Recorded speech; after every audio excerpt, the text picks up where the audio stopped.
आप रात को सोने के लिए बेड पर जाते हो, फोन उठाते हो, इंस्टाग्राम खोलते हो और रील्स को स्क्रॉल करना शुरू कर देते हो। एक फनी मीम आता है और आप जोर जोर से हंसते हो। पास में क्या हो रहा है कुछ नहीं पता। अभी थोड़ी सीरियस बात नहीं करेंगे, अभी थोड़ा सा मजा लो। फिर एक मोटिवेशनल रील आती है और आप सोचते हो बस कल से अपनी लाइफ के लिए बहुत सीरियस हो जाऊंगा, बस थोड़ा सा चिल मार लेता हूँ अभी। फिर अगली रील स्क्रॉल करते हो तो आपको पिज्जा दिख जाता है और आप सोचते हो यार मैंने डाइटिंग करने का सोचा था, पर चलो आज थोड़ा सा पिज्जा खा लेता हूँ, कल से पक्का डाइट पे कंट्रोल कर लूंगा। फिर नेक्स्ट रील में आपको कुछ सीरियस दिख जाता है और आप सोचने लग पड़ते हो अरे यार इस दुनिया में क्या हो रहा है। नेक्स्ट रील में आपको कोई सेलिब्रिटी के पीछे पैप्स भागते दिख जाते हैं और आप सोचने लग पड़ते हो अरे यार ऐसा क्यों हुआ होगा, और आपकी दिमाग में क्यूरियोसिटी जाग जाती है और उसके बाद आप कितनी रील स्क्रॉल करते हो ये तो आपको ही पता है। अब आपका ब्रेन एक ही वक्त पर 5 इमोशंस फील कर रहा है और ये एक लूप बन जाता है, एक के बाद एक रील। कभी सोचा है आपने कि ये सब चीजें आपको इतना हुक्ड क्यों रखती हैं और क्यों ये एक एडिक्शन बनती जा रही है? अगर इसी वक्त आपको बोला जाए कि बुक पढ़ लो या फिर 10 मिनट के लिए मेडिटेशन कर लो तो आपको ये करना बहुत ही अनकंफर्टेबल लगेगा और बोरिंग लगेगा। क्या है ऐसा इस सोशल मीडिया में जो हमें इतना एडिक्टेड बना रहा है? ये सब ब्रेन में चलने वाली एक केमिकल गेम का हिस्सा है और इस गेम का मेन कैरेक्टर है एक केमिकल जो साइलेंटली आपकी लाइफ को कंट्रोल कर रहा है और इस केमिकल का नाम है डोपामीन, जो आपके सक्सेस के रास्ते को धीरे धीरे मार रहा है क्योंकि आप एक ट्रैप में फंस चुके हो। डोपामीन को हैप्पी हार्मोन या फिर रिवॉर्ड केमिकल भी कहा जाता है क्योंकि ये आपके ब्रेन में तब रिलीज होता है जब आप कुछ एक्साइटिंग या रिवॉर्डिंग काम करते हो। ये वो फील गुड फीलिंग है जो आपको मोटिवेशन और प्लेजर का सिग्नल देती है। आपको प्लेजर तो वर्कआउट से भी मिल सकता है और ड्रग्स लेकर भी मिल सकता है, पर क्यों ड्रग्स एंड अल्कोहल वाला प्लेजर या फिर रील्स देखने वाला प्लेजर ज्यादा कंफर्टेबल लगता है? ये इसलिए है क्योंकि social media, Netflix, drugs, gambling और पॉर्न जैसी एक्टिविटीज एडिक्टिव बन जाती हैं क्योंकि ये हमारे ब्रेन में फील गुड हार्मोन जो कि डोपामाइन है इसके क्विक एंड इंस्टेंट स्पाइक्स देता है, जो एक false sense of pleasure create करता है और आपको लगता है अरे वाह I am feeling so good. हर एक लाइक, स्क्रॉल या नए फॉलोअर की नोटिफिकेशन जो आपको आती है उससे आपके ब्रेन में डोपामीन हिट होता है और प्लेजर वाले बिहेवियर को ये रीइंफोर्स करता है और आप वो चीज बार बार करते हो सिर्फ और सिर्फ उस स्पाइक को फील करने के लिए। इस टाइप के डोपामीन को चीप डोपामीन कहते हैं, जो क्विकली स्पाइक करता है ब्रेन में और इंस्टेंटली आपको गुड फील करवाता है। कभी सोचा है आपने कि मैकडॉनल्ड्स, केएफसी या टाको बेल की सेल्स इतनी ज्यादा क्यों है? क्योंकि इन कंपनी ने डिफरेंट इंग्रेडिएंट्स के साथ अपने कस्टमर्स के ऊपर बहुत सारे एक्सपेरिमेंट्स किए हैं और उन्होंने अपने प्रोडक्ट्स में अपने इंग्रेडिएंट्स के ऐसे कॉम्बिनेशंस रखे हैं जो उनके कस्टमर्स के ब्रेन में डोपामीन का स्पाइक करते हैं, जिसकी वजह से वो फीलिंग फील करने के लिए बार बार उनके पास जाके वही सेम प्रोडक्ट्स खरीदते हैं। कभी हुआ है कि आपको मैकडॉनल्ड्स, केएफसी या टाको बेल खा के इन द लॉन्गर रन अच्छा लगा हो?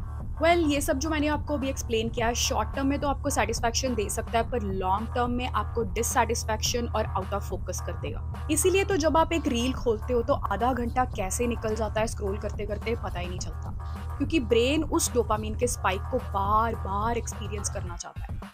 अब सबसे बड़ी प्रॉब्लम ये है कि ये क्विक डोपामीन स्पाइक आपके ब्रेन के नेचुरल रिवॉर्ड सिस्टम को हाईजैक कर देता है। जब आप इन चीज़ों पर ज़्यादा डिपेंड करते हो तब वो टास्क जो रियल के एफर्ट्स मांगते हैं जैसे कि एक्सरसाइज करना या मेडिटेशन करना, वो आपको बोरिंग और अनसैटिस्फाइंग लगने शुरू हो जाते हैं। हालांकि अगर आप एक वर्कआउट फिनिश कर लो या फिर अपनी एग्जाम की सारी प्रिपरेशन कर लो तो भी आपका दिमाग प्लेजर फील करता है, लेकिन क्योंकि इसके लिए आपको कॉन्शियस होकर हार्ड वर्क करने लगता है तो आपको वो चीज़ बोरिंग लगती है। इसीलिए तो ब्रेन क्विक प्लेजर की तरफ अपने ध्यान को खींचता है और बाकी चीज़ों में मज़ा नहीं आता और पकड़ लेते हैं हम अपने फ़ोन और हो जाता है चीप डोपामीन का जादू शुरू।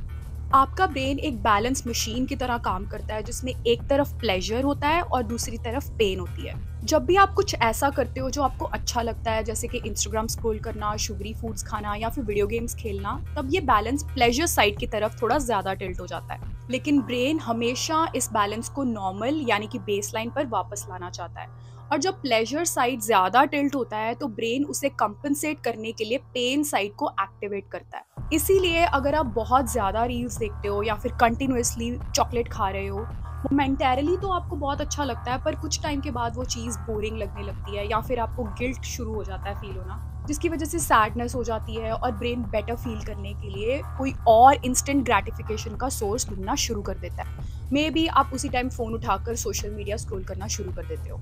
एक एडिक्टिव साइकिल बनता है क्योंकि अब आपका ब्रेन नॉर्मल फील करने के लिए भी डोपामीन के स्पाइक्स की डिमांड करता है। इमेजिन करो आपके पास 2 ऑप्शंस हैं, आपका फेवरेट टीवी शो देखना या फिर एक बुक पढ़ना? ज़्यादातर लोग टीवी शो चूज़ करेंगे। क्यों? क्योंकि टीवी शो आपके ब्रेन को ज़्यादा डोपामिन देता है। लेकिन अब सोचिए, अगर आपके पास सिर्फ 2 ऑप्शंस हैं, या तो आप बुक पढ़ सकते हैं या फिर एक सफ़ेद दीवार की तरफ कॉन्स्टेंटली घूस सकते हैं, तो आपको बुक पढ़ना ज़्यादा इंटरेस्टिंग लगेगा। 2020 में हार्वर्ड की एक स्टडी ने ये बताया था कि कॉन्स्टेंटली चीप डोपामिन सोर्सेज जैसे कि सोशल मीडिया से ब्रेन का डोपामिन लेवल लो हो जाता है। जब ये होता है तो एवरीडे एक्टिविटीज़ जो हम नॉर्मली हमें करनी चाहिए वो बोरिंग लगने लगती हैं और डिप्रेशन और एंग्जाइटी बढ़ने लग जाता है। ये स्टडी ये एम्फसाइज करती है कि डोपामिन को बैलेंस करना मेंटल हेल्थ के लिए बहुत ही ज़्यादा ज़रूरी है। जब आप माइंडलेस डोपामिन सोर्सेज को एलिमिनेट करते हो अपनी लाइफ से, तो बोरिंग काम भी रिवॉर्डिंग लगने लगते हैं। यही डोपामिन का गेम है और यही है सक्सेस का सीक्रेट। डॉक्टर एना लेम्के ने अपनी बुक डोपामिन नेशन में ये एक्सप्लेन किया है कि क्विक प्लेजर्स हमें एडिक्टिव बना देती हैं, और अगर हम अपने डोपामिन लेवल्स को रीस्टोर करना चाहते हैं तो हमें अपने कंफर्ट जोन से बाहर निकलकर थोड़ा सा डिस्कम्फर्ट फील करना पड़ेगा। जैसे कि वर्कआउट करने से डोपामिन के साथ साथ दूसरे हैप्पी हार्मोन्स एंडोर्फिन्स भी प्रोड्यूस होते हैं, जो कि नेचुरल पेन किलर्स हैं। कोल्ड शावर्स और मेडिटेशन जैसे एक्टिविटीज़ भी हमारे बॉडी में डोपामिन सिस्टम को रीसेट करते हैं, जो हमें लॉन्ग टर्म मेंटल क्लैरिटी और सेटिस्फैक्शन के लिए बहुत हेल्प करते हैं। स्टडीज़ बताती हैं कि एक 2 मिनट के कोल्ड शावर लेने से डोपामिन लेवल्स ब्रेन में 2.5 टाइम्स इंक्रीज हो जाते हैं और स्ट्रेस हार्मोन कोर्टिसोल भी डिक्रीज हो जाता है, जिससे ब्रेन के इमोशनल रेगुलेशन में हमें हेल्प होती है। और मैंने ये खुद भी एक्सपेरिमेंट किया। मैंने इंटेंशनली एक दिन कोल्ड शावर लिया और उसके बाद मैंने काफ़ी एक्टिव फील किया। I was feeling happy throughout the day and I was able to finish my task in half of the day, जिसको मैं यूजुअली पूरा दिन लगा देती थी। सो कॉन्शियसली डिस्कम्फर्ट वाले एक्टिविटीज़ के कंप्लीशन के बाद जो डोपामिन प्रोड्यूस होता है ब्रेन में, वही नेचुरल डोपामिन होता है, और इसी वजह से आपका डोपामिन बेसलाइन नेचुरली रीसेट भी होता है। एना लेम्के की बुक डोपामिन नेशन में भी यही कॉन्सेप्ट को बहुत डेप्थ में एक्सप्लेन किया गया है। चीप डोपामिन एक जंक फूड की तरह है। उस मोमेंट में तो टेस्टी लगता है, लेकिन बाद में हेल्थ के लिए हार्मफुल हो जाता है। और रियल डोपामिन एक हेल्दी डाइट की तरह है, जो इमीडिएट रिवॉर्ड नहीं देता, लेकिन लॉन्ग टर्म में आपको स्ट्रॉन्ग और फोकस्ड बनाता है। तो अब सवाल ये है कि कैसे हम इस चीप डोपामिन के ट्रैप से निकल सकते हैं। यूनिवर्सिटी ऑफ कैलिफोर्निया की एक स्टडी थी जो 2019 में कंडक्ट हुई थी। उसने बताया था कि जो लोग लॉन्ग टर्म गोल्स पे काम करते हैं, उनका डोपामिन फ्लो सस्टेनेबल होता है। यानी कि जब आप अपने करियर या पर्सनल ग्रोथ पे फोकस करते हो तो आपको स्टेडी डोपामिन मिलता है, जो आपको मोटिवेटेड रखता है। ये रिसर्च दिखाती है कि लॉन्ग टर्म रिवॉर्ड ज़्यादा सेटिस्फाइंग होते हैं rather than the instant gratification, जो कि है चीप डोपामिन। क्योंकि सोशल मीडिया आज हमारी लाइफ का एक मैंडेटरी पार्ट बन चुका है, तो इससे निकलना तो डेफिनेटली बहुत मुश्किल है। पर गुड न्यूज़ ये है कि इसको मैनेज करना हमारे हाथ में है। क्या कंज्यूम करना है और क्या इग्नोर करना है, ये सब हमारे हाथ में है। ऐसे अकाउंट्स को अनफॉलो कर दो जो सिर्फ आपका टाइम वेस्ट करते हैं और आपके लिए कोई भी वैल्यू ऐड कर नहीं रहे। लॉन्ग फॉर्म कंटेंट क्रिएटर्स को फॉलो करो जो डिटेल्ड और एनरिचिंग इनसाइट्स देते हैं और आपकी नॉलेज को बढ़ा रहे हैं। शॉर्ट फॉर्म कंटेंट देखते रहोगे तो चीप डोपामिन के स्पाइक्स होते रहेंगे और आप वहीं के वहीं रह जाओगे। हर दिन कुछ टाइम निकालो कोई मीनिंगफुल बुक या फिर पॉडकास्ट देखने के लिए। कॉन्शियसली खुद को चीप डोपामिन सोर्सेज से दूर रखो, और ये आपके ब्रेन को इवेंचुअली रीवायर करेगा, और इसी को कहते हैं मेंटल रीप्रोग्रामिंग। 1960s में वॉल्टर मिशेल ने एक साइकोलॉजिकल स्टडी की थी जिसका नाम था मार्शमेलो एक्सपेरिमेंट। इस एक्सपेरिमेंट में कुछ बच्चों को एक रूम में बिठा दिया गया था और एक मार्शमेलो उन सबके आगे रख दिया गया था। ऑप्शन सिंपल था, अगर अभी ये मार्शमेलो खा लिया तो सिर्फ एक ही मिलेगा, लेकिन अगर आप 15 मिनट वेट कर लेते हो, उस मार्शमेलो को नहीं खाते, तो आपको एक और मिलेगा। तो आप समझ रहे हो ना, ये पेशेंस और सेल्फ कंट्रोल का टेस्ट था। फनी बात यह है कि कुछ बच्चे तो तुरंत मार्शमेलो खा गए क्योंकि उनसे कंट्रोल नहीं हुआ। सो इस स्टडी के बाद रिसर्चर्स ने उनको ट्रैक किया, उनकी लाइफ को। तो उन्होंने ये पाया कि जिन बच्चों ने डिले किया मार्शमेलो को खाने के लिए और उनको 2 मार्शमेलो मिले, उन्होंने अपने फ्यूचर में ज़्यादा सक्सेसफुल रिजल्ट्स अचीव किए, एकेडमिक्स से लेकर रिलेशनशिप्स और करियर्स तक। मतलब ये एक्सपेरिमेंट सिर्फ मार्शमेलो के बारे में नहीं था, ये लाइफ के बड़े गोल्स के लिए शॉर्ट टर्म टेम्पटेशंस को रेजिस्ट करने का एक बहुत बड़ा लेसन है। डिलेड ग्रेटिफिकेशन को अपनी लाइफ का एक असूल बना लो।